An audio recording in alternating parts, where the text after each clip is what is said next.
Halo adik, kalian ingin masuk perguruan tinggi negeri lewat jalur seleksi mandiri tahun 2022?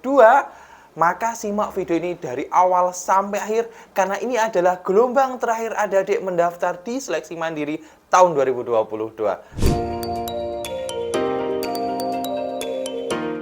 Halo adik, assalamualaikum warahmatullahi wabarakatuh dan salam jumpa kembali lagi di channel Dari Kampus yang tentunya inspiratif, akuratif, dan edukatif.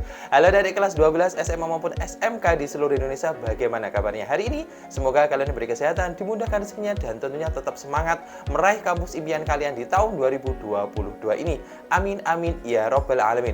Baik, pada kesempatan kali ini Dari Kampus akan membahas seputar 13 seleksi mandiri yang masih buka sampai video ini saya buat. Nah, di mana saja dan apakah adik-adik masih punya peluang? Yuk simak video ini dari awal sampai akhir agar adik-adik mendapatkan informasi secara utuh dan menyeluruh. Dan bagi adik-adik yang baru bergabung dengan channel Dari Kampus, saya ucapkan selamat datang dan terima kasih. Dan mohon like, share, dan komen, dan tentunya subscribe dan aktifkan lonceng notifikasinya agar adik-adik mendapatkan update informasi seputar SNMPTN, SBMPTN, KIP kuliah maupun informasi-informasi bermanfaat lainnya. Dan tidak lupa share video ini di media sosial adik-adik, di TikTok, di Instagram maupun di WhatsApp kepada adik jika video ini bermanfaat. Baik, langsung saja saya informasikan beberapa hal penting dan seleksi mandiri yang masih buka ketika video ini saya buat ya adik-adik.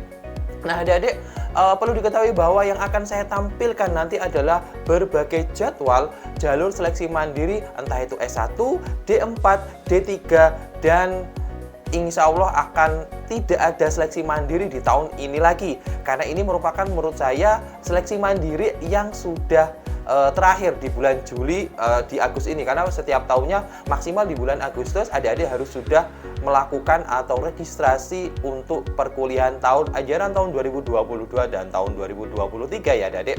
Nah, nanti informasinya akan saya sampaikan di akhir video karena ada kurang lebih 13 jalur seleksi mandiri yang menggunakan tes UTBK atau menggunakan nilai UTBK tahun 2022 ini. Yang kedua yang menggunakan seleksi ujian tulis. Dan nanti akan saya jelaskan satu persatu di akhir video, silahkan catat. Dan harapan saya di video kali ini adik-adik tetap mengejar kampus impian terutama di perguruan tinggi negeri. Nah, karena apa? Ada beberapa hal termasuk dari pembiayaannya, dari akreditasinya, dan kalau di perguruan tinggi negeri mungkin akan lebih fleksibel ya secara pembiayaan dan lebih bergengsi ya adik-adik. Meskipun tidak semua PTS atau perguruan tinggi swasta jelek ya adik-adik, tapi paling tidak untuk di perguruan tinggi negeri akan menjadi nilai lebih bagi adik-adik yang lolos, entah itu jalur mandiri khususnya ya adik-adik. Nah, ada beberapa hal yang sebelum saya sampaikan di akhir video tentang jadwal seleksi di 13 PTN yang ada di seluruh Indonesia. Ada beberapa hal yang ingin saya sampaikan kepada adik-adik sebelum mendaftar di akhir periode ini. Yang pertama adalah silahkan cek kuota dari masing-masing PTN. Nah adik-adik memang di perguruan tinggi negeri khususnya di web resminya biasanya sudah disampaikan untuk seleksi mandiri gelombang 1, gelombang 2, atau gelombang 3 itu sudah disampaikan nominalnya. Jadi contohnya misalnya di Universitas Brawijaya, di Universitas Airlangga, atau di Universitas Negeri Yogyakarta sudah disampaikan bahwa untuk kuota dari masing-masing PTN tersebut di seleksi mandiri berapa. Entah itu seleksi mandiri rapot, mandiri nilai UTBK, maupun di seleksi mandiri menggunakan ujian tulis ya adik. Kemudian yang kedua adalah silahkan cek uang SPI-nya dan UKT-nya adik.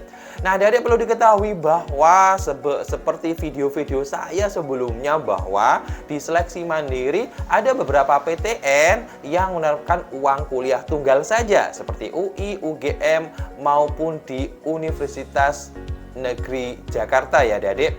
Tetapi ada beberapa PTN seperti UNAIR, kemudian UB, kemudian UNY, atau misalnya di Universitas Negeri Semarang dan sebagainya itu masih menerapkan UKT dan uang pangkal. Silahkan cek di masing-masing PTN tersebut berapa nominalnya yang tentunya sesuai dengan keadaan ekonomi adik-adik. Jadi adik-adik bisa berdiskusi dengan kedua orang tua kalian mana saja PTN-PTN yang bisa adik-adik akomodir secara keuangan, terutama di SPI-nya yang terlalu berat ya bagi adik-adik yang mungkin notabene yang mengajukan KIP kuliah dan sebagainya. Kemudian yang ketiga adalah silahkan cek apakah menerima peserta KIP kuliah atau tidak. Bagi adik-adik yang tetap ingin kuliah lebih murah atau terjangkau menggunakan platform KIP kuliah, maka adik-adik harus cek di satu persatu masing-masing PTN ya adik-adik. Atau misalnya adik-adik bisa cek di video saya di Diari Kampus, banyak juga informasi yang sudah saya sampaikan beberapa PTN yang mentasbihkan atau mengakomodir KIP kuliah. Yang terbaru adalah di Universitas Airlangga Surabaya ya adik-adik. Jadi sampai tanggal 22 Juli nanti adik-adik bisa mendaftar dan diakomodir oleh KIP kuliah, dan selain pendaftarannya gratis, jika adik-adik lolos maka adik-adik akan dibebaskan dari SPI dan uang UKT atau uang SPP-nya ya adik-adik. Jadi itu 3 hal yang perlu adik-adik lakukan, dan dan tambahan informasi yang terakhir adalah silahkan cek bagi adik-adik yang menggunakan seleksi ujian tulis, silahkan cek untuk materi tesnya. Silahkan searching, silahkan cari referensi-referensi agar adik-adik persiapannya maksimal. Jadi memang ada beberapa PTN yang hanya menggunakan nilai TPA saja, kemudian ada TKA atau nilai mata pelajaran IPA dan IPS dan sebagainya. Jadi adik-adik harus fokus. Dan tentunya adik-adik jangan lupa di mana ujiannya. Ada yang daring, ada juga yang offline ya adik-adik. Sehingga adik-adik nantinya meskipun mengikuti seleksi mandiri, adik-adik harus tetap semangat, tetap menyiapkannya dengan baik dan benar. Karena ini adalah seleksi mandiri di periode terakhir ya adik-adik. Jadi kalau misalnya adik-adik tetap ingin di perguruan tinggi negeri, tidak mengikuti beberapa seleksi mandiri yang akan saya sebutkan di akhir video nanti, adik-adik dipastikan akan tidak bisa kuliah di tahun ini. Jadi adik-adik mungkin solusinya adalah kuliah di tahun 2023 nanti atau gap year adik-adik. Nah itu yang perlu saya sampaikan di video kali ini, dan silahkan cek di akhir video ini akan saya sepil, dan silahkan catat beberapa PTN-PTN yang ada di Indonesia yang masih menyelenggarakan ujian mandiri.